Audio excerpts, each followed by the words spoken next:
Hello, it's Chris Sissons here, Community Web Consultant.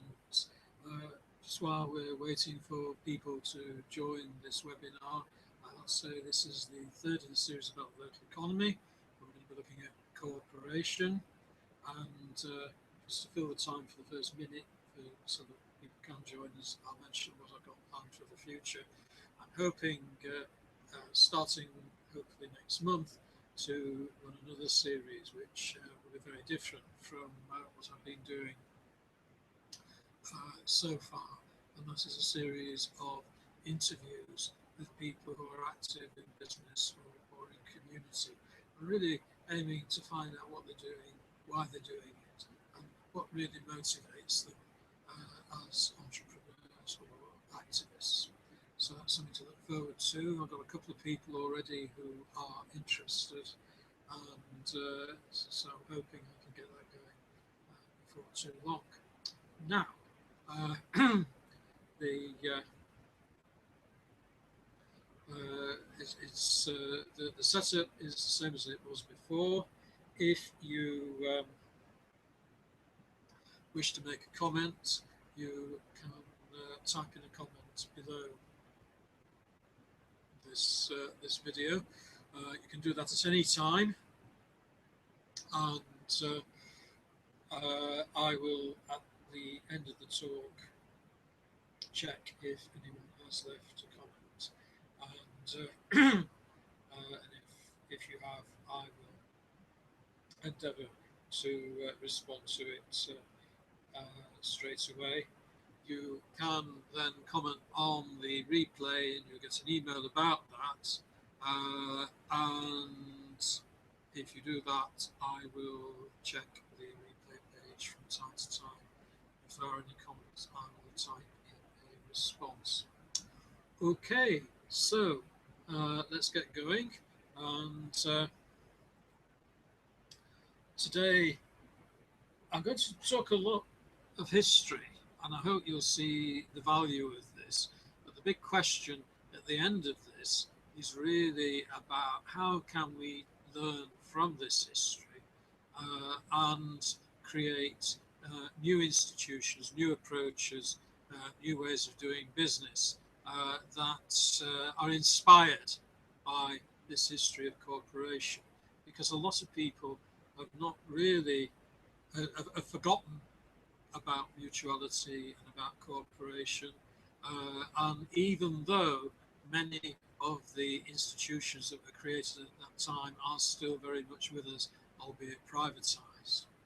So let me go back to the roots of the cooperative movement. I suppose they were the Industrial Revolution. And as we get into the late 18th century, the new industrial poor were becoming a major issue at the time. Indeed, they were the inspiration of the early Methodist movement. John Wesley rode all over the country on horseback, and he must have covered, I believe he covered over 100,000 miles in his lifetime. And he listened to the poor and responded by introducing them to the Christian faith, but also in another really crucial way. And this is the important thing. See, one of Wesley's problems was he was a Church of England priest, and he was also believed to be an enthusiast, and enthusiasm was certainly frowned upon in those days. So Wesley then had a dilemma because there simply were not enough there were not enough priests around to run the new Methodist societies as he was setting up. So the only alternative was to train the lay people to run these societies.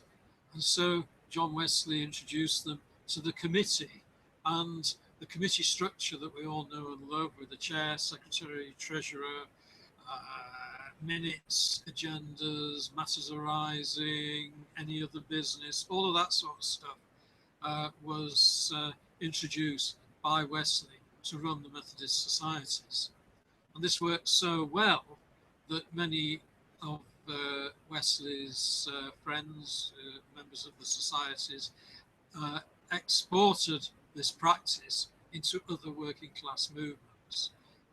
And so we began to experience the spread of committee working throughout throughout the country, and it empowered and helped the working classes to organise, most notably perhaps in the trade unions. And it's very interesting that even in my lifetime, so in the late 20th century, the trade union meetings were still called chapels, and indeed some of them even began with a hymn and a prayer, which sort of showed their Methodist roots.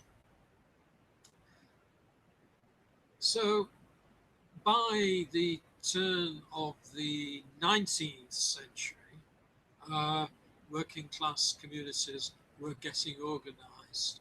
And one of the signs of that was the emergence of the worker co-op. Perhaps the most famous person associated with that was Robert Owen, who was a middle class person who set up a number of worker cooperatives. The problem, I think, at that time was that they did not have a legislative context for worker co-ops. So this meant that whenever someone decided he wanted to leave and wanted his share of what he earned, they had to dissolve the cooperative. So although the cooperative movement had great insight and inspiration, it was actually very difficult for it to make much progress. Robert Owen, though, is clearly a famous name. The Retail Cooperative Museum on Toad Lane in Rochdale had when I visited there, which must be getting on for 20 years ago now, had on display Robert Owen's hat, which rather amusingly included the legend that this was the hat that Robert Owen wore when he was alive. I do sometimes wonder, just to amuse myself, what happened to his other hat, but there we go. So, Toad Lane, Rochdale. This was the site of the very first retail cooperative. And the museum on Toad Lane today is actually on those premises, so you can actually see the shop front where the very first retail cooperative took place. Also, if you go to the museum and climb the stairs, you will find a library and meeting room, because the cooperative movement was founded very much on education, helping working people not only just by buying stuff, but also how to run the cooperative, so that it was very much rooted in the community it was in. And this emphasis on education was absolutely crucial, because it was part of these movements. So organisations such as the Workers' Education Association, the various institutes, the scientific institutes, the technological institutes, and the libraries were all ways in which working people were able to learn.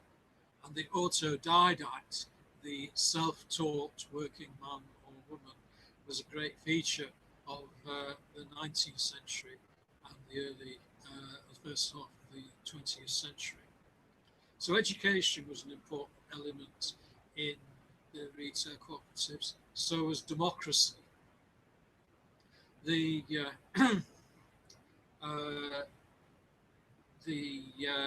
the rule was one member, one vote. There was no bar on who could be a member, other than that there would be a local person. They could be men or women, and so women had an active role in the cooperatives from the very beginning. Although I must admit, the committee, the very first committee, appears to have all been men. But that was important. The dividend. Now, I can remember certainly 10, 15 years ago, if you talk to a group of elderly people and mention the cooperative, they would rattle off their dividend number. And the way it works was you would go to the shop, you would make your purchases, you would give the shopkeeper your number.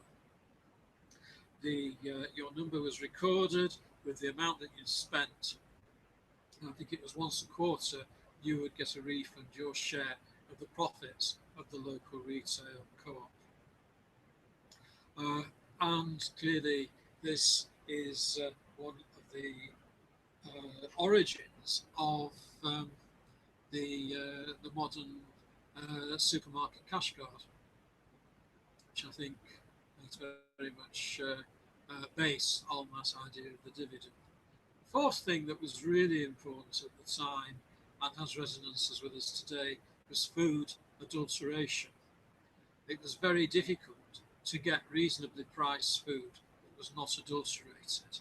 And the aim of the retail cooperatives from the very beginning was to make sure that working people could get food that had not been adulterated at a reasonable price. So that was the very beginning of the cooperative movement, and now we can move on to its growth and inspiration.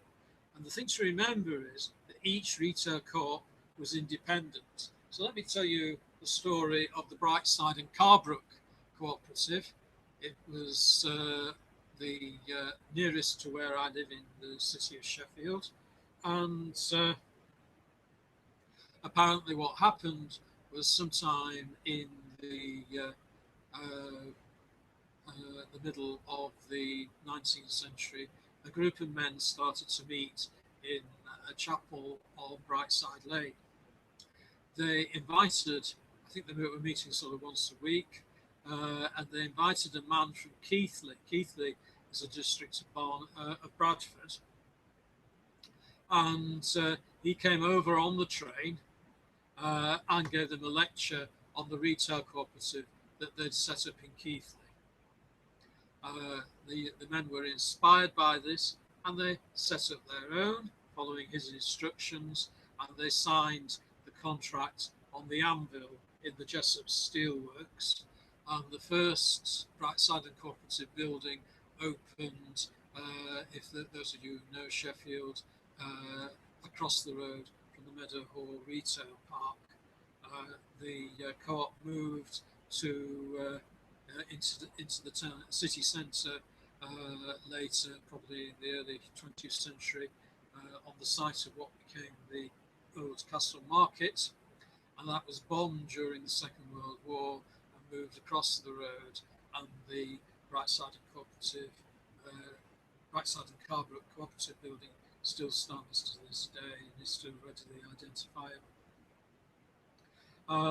It wasn't the only co-op in Sheffield. There was also the Ecclesall co-op and maybe others, but each of them served a particular local area.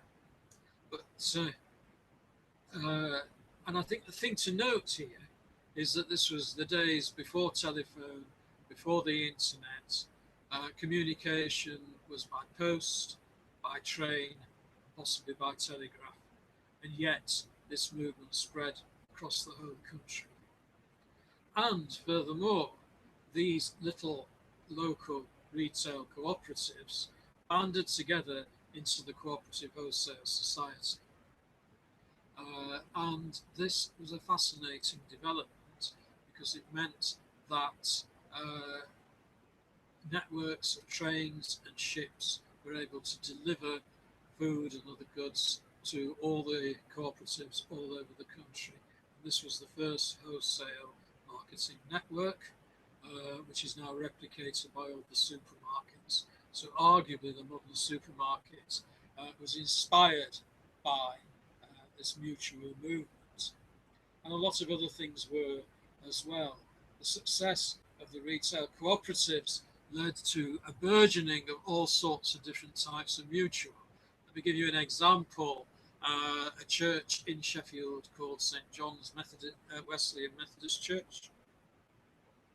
The building is still on Crooksmoor Road and is now University Halls of Residence. It was built in 1890. At the the time it opened, and there is a diary of the first 2 years still in existence.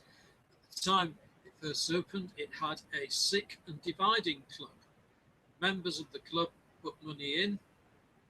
If the man of the household fell ill, his wife had to get down there before 9:30 in the morning, and she could collect a day's wages, because employers would not pay the wages for sick employees at that time. But that was one way that the working people supported one another in times of sickness. So it had a sick and dividing club, it had a penny bank, it had its own library, it even had a gun room until 1939 for the Boys Brigade. So these churches were, mostly non-conformist churches, were centres of community at the time and employed mutual organisations for the benefit of their members.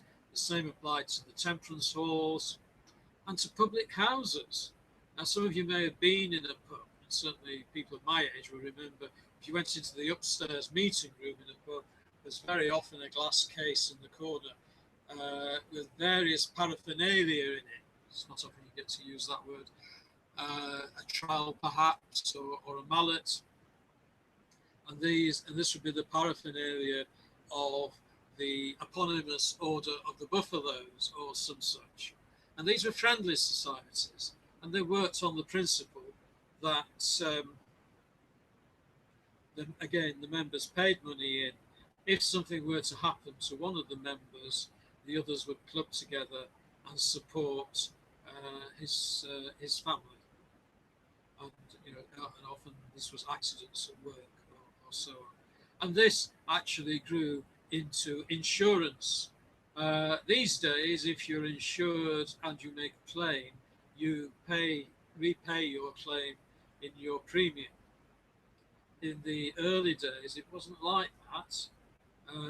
The loss was shared amongst all the members, and this meant that overall they would see very slow increase in the premiums that they put down. So, as well as insurance companies, there were building societies. You may remember the carpetbaggers in the 1980s who packed out annual meetings and voted for conversion of mutual building societies into private businesses. So they drew down the money that was held collectively into their private accounts. And there are very few genuine building societies left now. Several of their names still exist as ordinary banks. The first department store was a Mutual.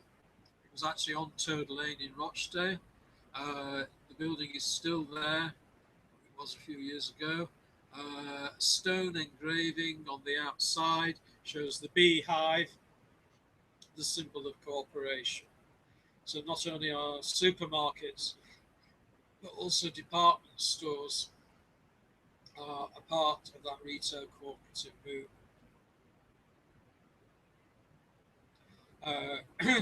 And of course, banks. Not all banks, but some of the banks were mutuals, such as the Trustee Savings Banks. And some people might remember that the Reverend John Vincent in the 1980s campaigned against the privatisation of the Trustee Savings Bank. He did succeed in delaying the privatisation by some months, but sadly, in the end, it was privatised. Anyway, going back to the 19th century, I want to tell you a little bit about Edward Vansittart Neale. He's something of a hero of mine. E.V. Neale. Neale is spelled N-E-A-L-E. He was a barrister, and I think in his early years a Christian socialist. And he drafted the industrial and provident legislation and got it through Parliament. And this legislation provided the legislative context that mutuals needed so they could actually write constitutions that were recognised in law. And this didn't just apply to retail cooperatives, but to a whole raft of other types of organisations, and typically working men's clubs were governed by industrial and provident legislation. Neil retired at the age of 65, upon which point he became chair of the Cooperative Union. And he held that post until he was 83 years old, the year that he died, for 18 years. And he grew a big bushy white beard and lots of bushy white hair. And he was known as a Gom, a grand old man. And at the annual general meeting of the Cooperative Union, which represented all cooperatives, including worker co-ops, something along these lines went on. First of all, there would be a speech from T.W. Mitchell, who was the chair of the Cooperative Wholesale Society, and he would give a very prosaic and uninspiring report on the continuing growth of the CWS. Every year it had improved, and every year you get a polite applause. Then it would be Neil's turn, and he would stand at the front and deliver a barnstorming speech.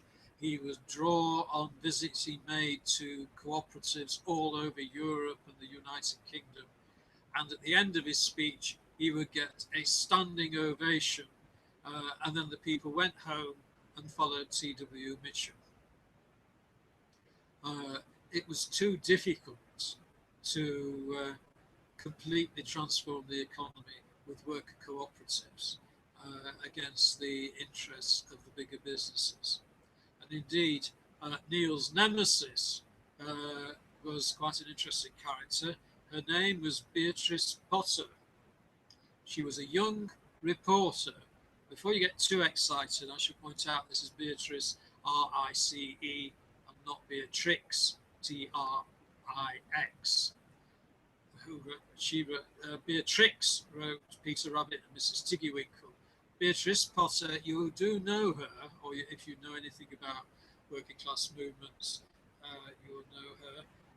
She's better known by her married name, which was she was married to Sidney Webb, became Beatrice Webb, and she was very much involved in the foundation of the Labour Party, the Fabian Society, the New Statesman magazine, and so on.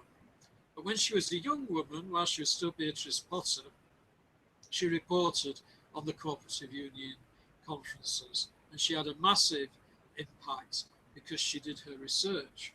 And she said, look, this is never going to work because the interests of workers and consumers are opposed. Consumers want low prices mean low wages. Workers want high wages mean high prices. They are in tension. So when she and Sidney Webb helped found the Labour Party, it was her influence that caused the Labour Party to be associated with the trade unions to defend the workers' rights. And the cooperative societies, they did set up their own political party called the Cooperative Party. It still exists.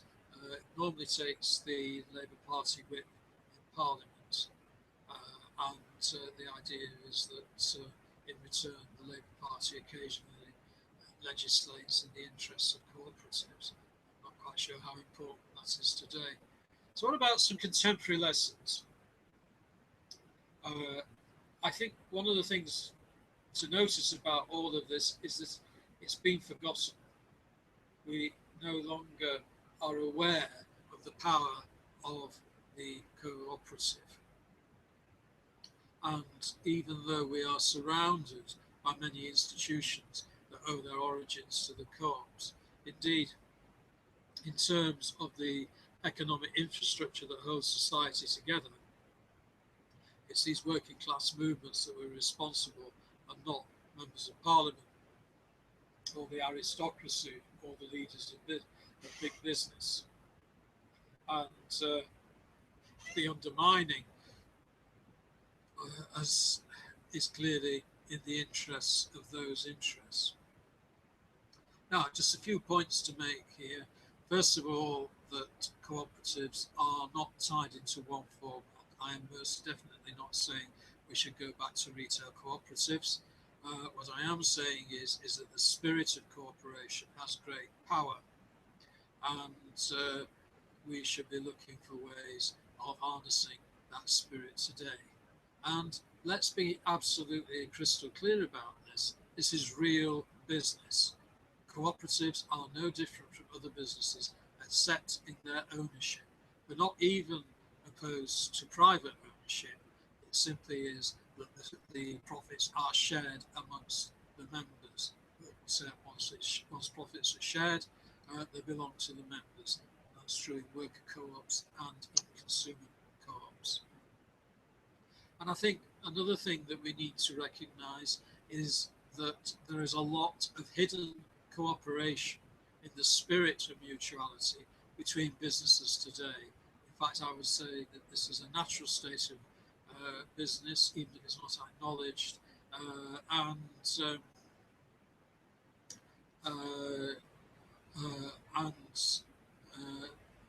it is successful businesses that are particularly good at this sort of cooperation.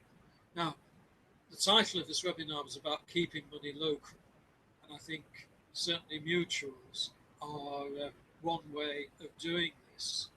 Any local business can help keep money local simply by collaborating with other businesses and buying and selling from one another, for example, by taking on local suppliers. And mutuals do that as well as ordinary local businesses. But also remember that this is not about small thinking. You may be setting up small local arrangements, but when they band together, they can have a major impact across the whole country or indeed in the world. Let me give you some examples of some of the things that are going on today. The mutuality has developed into other formats. European cooperatives, such as Mondragon in Spain or in Italy, are still very successful. Many of them are worker co-ops. The reason I think that they are more successful than they've been in the United Kingdom is that they have political support. And by that I mean that the parliaments have legislated, and that legislation is sort of locked in for mutuals. Perhaps the most successful modern mutual in Britain are credit unions, which work a little bit like banks, and people make a weekly or monthly deposit and can take out loans at any time. And these are small loans, too small to interest the banks. And related to credit unions on a more global scale, there is microcredit. This was founded by Muhammad Yunus in Bangladesh, and the idea there is that small groups of businesses take out a loan jointly. They are personally and severally and collectively responsible for repaying the loan. They do that by supporting one another and making sure that all their businesses are successful. Once they've successfully repaid the loan, they can take out a second larger loan and gradually build their businesses that way. Other things that are mutual, you may remember in the 80s and 90s, the local economic trading systems. These were currencies that were simply used for people who wanted to exchange skills. Possibly unconnected with them, but in some respects similar, are local currencies, notably in Brixton and Bristol, where businesses club together. They set up what is in effect a voucher scheme, so that they can keep a local currency circulating money in the local economy. And these are claiming to be somewhat successful. So those are some of the initiatives that are taking place these days. My real challenge to any business is that we have here a history that demonstrates how mutuality can be very effective in developing the local economy. I think the challenge for businesses, conventional businesses or mutual businesses, is how do we capitalize on that mutual approach? How can we make it real for the beginning of the 21st century? So, with that question, I return to where we started. I've already told you about my plans for the future.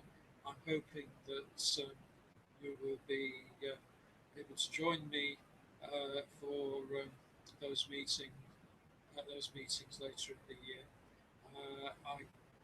There are no comments for the moment. If you do have any comments, please do leave them in the comments box on the replay page. You'll get the link for that later this evening, the 18th of January. Okay, thank you for listening and hope to hear from you soon. Goodbye.